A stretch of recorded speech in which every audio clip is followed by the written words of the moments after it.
Rahim. Assalamu alaikum dear students. My name is Munir Ahmed. I am your computer teacher. Today we discuss the topic about analyzing the personal privacy. Chapter number 4 का हमारा ये topic है जिसके अंदर हमने privacy जो हमारी personal privacy है उसको हमने एनालाइज करना है। और हम क्यों एनालाइज करते हैं, जिस तरह से आपको पता है कि रोज़ बरोज़ जो वक्त गुज़रता जा रहा है, वक्त के साथ साथ एक कंप्यूटर फील्ड के अंदर कंप्यूटराइज इन्वायरमेंट के अंदर जो है वो एक वसअत आती जा रही है, वसी होता जा रहा है। तो उसके अंदर एक पर्सनल प्राइवेसी को प्रोटेक्ट रखना, मीन कि उसकी हिफाजत करना जो है वो बहुत मुश्किल होता जा रहा है। तो इस टॉपिक के अंदर हम यही देखेंगे कि पर्सनल प्राइवेसी को हम कैसे एनालाइज करते हैं और किस तरह से हम उसे प्रोटेक्ट करते हैं। देखें बुक का पेज नंबर आपका 80 है। पेज नंबर 80 पर देखें कि analysing the personal privacy and security concerns that arises with any use of computational system. Computational system जो है वो जैसे जैसे बढ़ रहा है उसकी वजह से जो सिक्योरिटी है या जो प्राइवेसी है, पर्सनल प्राइवेसी है, उसको हमने एनालाइज करना है। देखें बुक के ऊपर कि with the advent of internet की इजाद के साथ our computer are no longer stand alone devices. जो हमारे कंप्यूटर हैं वो सिर्फ स्टैंड अलोन डिवाइसेस, मीन कि सिर्फ हम अपनी हद तक ही उसे यूज़ नहीं कर रहे।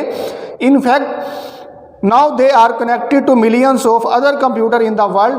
कहते हैं कि दर हकीकत वो दुनिया के अंदर लाखों कंप्यूटर के साथ वो कनेक्ट होता है। जब आप इंटरनेट पर अपने कंप्यूटर को, अपने लैपटॉप को या अपने मोबाइल को कनेक्ट करते हैं तो उस नेटवर्क के साथ लाखों कंप्यूटर जो हैं वो कनेक्ट होते हैं।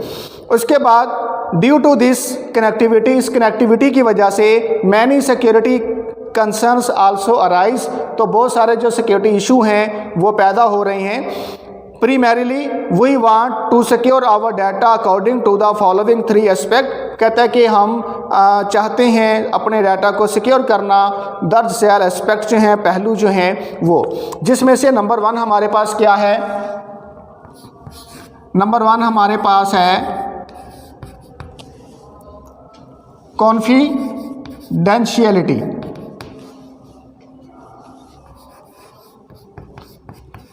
कॉन्फिडेंशियलिटी में क्या होता है, ये हमने प्रीवियस लेक्चर के अंदर भी इसे हमने पढ़ा था कि it means that we want to keep our data as confidential, we do not want to share it with unintended person. जिन लोगों को हम जानते नहीं हैं उन लोगों के साथ हम अपने डाटा को जो है वो शेयर ना करें।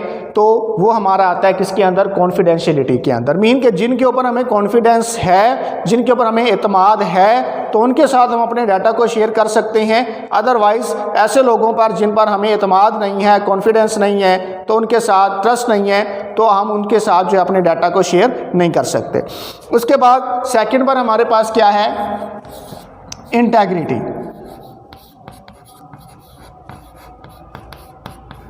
इंटेग्रिटी में क्या होता है? इंटेग्रिटी को हम दूसरे लफ्ज़ों में एक्यूरेसी कहते हैं।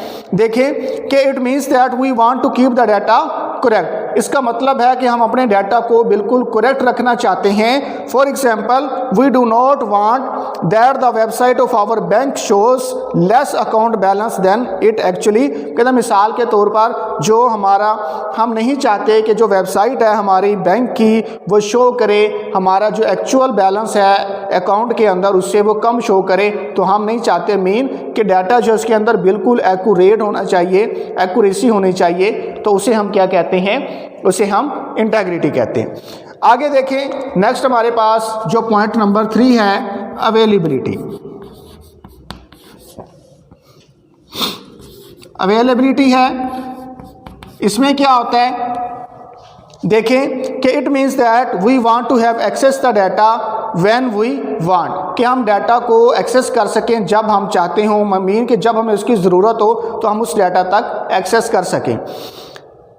If data is not available when needed, अगर डाटा जो है वो आपको अवेलेबल नहीं है, दस्तयाब नहीं है जब आपको उसकी ज़रूरत है, then in some cases it becomes useless. तो फिर इन केसेस में वो क्या हो जाता है? यूजलेस हो जाता है। बाज़ औक़ात कि जिस वक्त आपको डाटा की ज़रूरत थी आपको वो डाटा अवेल नहीं हुआ तो फिर बाद में वो डाटा जो है आपके किसी काम का नहीं है, वो आपके लिए यूजलेस हो जाता है। आगे देखें कि all these aspects are important during the processing, storage and transmission of data in a computerize system. ये तमाम के तमाम जो हमारे पास तीन एस्पेक्ट्स हैं, कॉन्फिडेंशियलिटी है, इंटेग्रिटी है और अवेलेबिलिटी है, ये तीनों के तीनों बहुत इंपॉर्टेंट होते हैं। किसके अंदर? प्रोसेसिंग के अंदर, जब हमने डाटा को प्रोसेस करना हो, इसी तरह स्टोरेज के अंदर जब हमने डाटा को स्टोर करना हो, और ट्रांसमिशन ऑफ डाटा को ट्रांसमिट करना मीन के सेंड करना, किसी जगह पर उसे भेजना, किसके अंदर? कंप्यूटराइज सिस्टम के अंदर। आगे देखें कि computation is a general term for any type of information processing that can be represented mathematically. जो कंप्यूटेशन है ये एक जनरल टर्म है जिसमें किसी भी टाइप की इंफॉर्मेशन को क्या किया जाता है? प्रोसेस किया जाता है। That can be represented mathematically, जिसे मैथमेटिकली आप क्या कर सकते हैं? रिप्रेजेंट कर सकते हैं। इसी तरह देखें कि for example your grade in 9th class will be computed according to your marks in every subject. अगर आपका 9th क्लास में ग्रेड जो है वो फाइंड करना है कि आपका कौन सा ग्रेड है, तो कहता है कि आपके जो मार्क्स हैं उनके अकॉर्डिंग जो है वो हर सब्जेक्ट के वो आपका ग्रेड फाइंड किया जाएगा। मीन कि आपके जो मार्क्स हैं वो क्या होगा? डाटा होगा जो आप कंप्यूटर को देंगे। कंप्यूटर के ज़रिए उसके ऊपर आप प्रोसेस करवाएंगे, फार्मूलाज लगाएंगे, जिसकी बिना पर आपके मार्क्स का क्या निकल आएगा? ग्रेड। और ग्रेड जो है वो फिर उसे रिप्रेजेंट करेगा। तो ये क्या कहलाता है? कंप्यूटेशन कहलाता है। तो ये कंप्यूटेशन का क्वेश्चन भी एक शॉर्ट कि computation as a general form से लेकर इसी पैराग्राफ के आखिर तक के इन एवरी सब्जेक्ट तक। आगे देखें कि in every one's life there is turning growth of usages of computational system. हर किसी की ज़िंदगी में जो कंप्यूटेशनल सिस्टम है वो बहुत ज़्यादा तेज़ी से बढ़ रहा है, ठीक है। That fact is behind raising concerns about privacy. तो वो कहता है कि ये जो फैक्ट है, ये जो हकीकत है, ये रेजिंग कंसर्न्स, तवज्जो को बढ़ा देना, किस लिए? किसके मुतालिक? प्राइवेसी के मुतालिक। उसके बाद when we surf the internet, जब हम इंटरनेट इस्तेमाल करते हैं, personal information is generated that may be of interest of business और पीपल विद मैलिवलेंट एम्स। तो बहुत सारे जो लोग हैं वो अपने गलत मकसद के लिए जो है वो आपके डाटा को कलेक्ट कर सकते हैं, इंफॉर्मेशन को आपकी कलेक्ट कर सकते हैं। Companies want to read minds of web surfers and some time they store some piece of information with the web surfer called cookies. और बाज़ औक़ात वो जो आप चीज़ें फाइंड कर रहे होते हैं इंटरनेट को यूज़ करते हुए, जो चीज़ें आप इस्तेमाल कर रहे होते हैं, तो वो आपकी उस डाटा की हिस्ट्री को जो है वो सेव कर लेती हैं। और कुछ कंपनीज जो हैं वो अपने मकासद के लिए उसे यूज़ करती हैं, जिसे हम क्या कहते हैं? कुकीज़ कहते हैं। Using cookies companies are able to track purchases and gather personal data. Cookies को इस्तेमाल करते हुए जो कंपनीज हैं वो इस काबिल हो जाती हैं कि वो ट्रैक कर सकें आपकी परचेजेस, कि आपने क्या चीज़ परचेज़ की है, और इकट्ठा कर सकती हैं आपके पर्सनल डाटा को। They can use this information to target their marketing. अपनी मार्केट को टारगेट करने के लिए वो इन्फॉर्मेशन को इस्तेमाल कर सकती हैं। It can be consider as invasion of their privacy. तो फिर ये आपकी प्राइवेसी का लीक हो जाना, इलीगली यूज़ जो है वो कहलाता है। आपका टॉपिक जो है इसमें आपने ये 3 हेडिंग्स लिखनी है। 3 हेडिंग्स हैं, तीनों के आपके 3 शॉर्ट क्वेश्चंस बनेंगे। एक जो शॉर्ट क्वेश्चन मैंने आपको भी पहले बताया कि व्हाट इज़ अ कंप्यूटेशन, ये जो पैराग्राफ है कंप्यूटेशन का इन एवरी सब्जेक्ट तक आप लिखेंगे। क्वेश्चन नंबर 4 और क्वेश्चन नंबर 5 आप लिखेंगे व्हाट इज़ कुकीज़। तो कुकीज़ का आप ये जो पैराग्राफ है, सेकंड लास्ट पैराग्राफ, ये आपने कंप्लीट लिखना है। आज के टॉपिक के हवाले से अगर आपको कोई बात क्लियर नहीं हुई तो आप मुझसे कांटेक्ट कर सकते हैं। Thank you.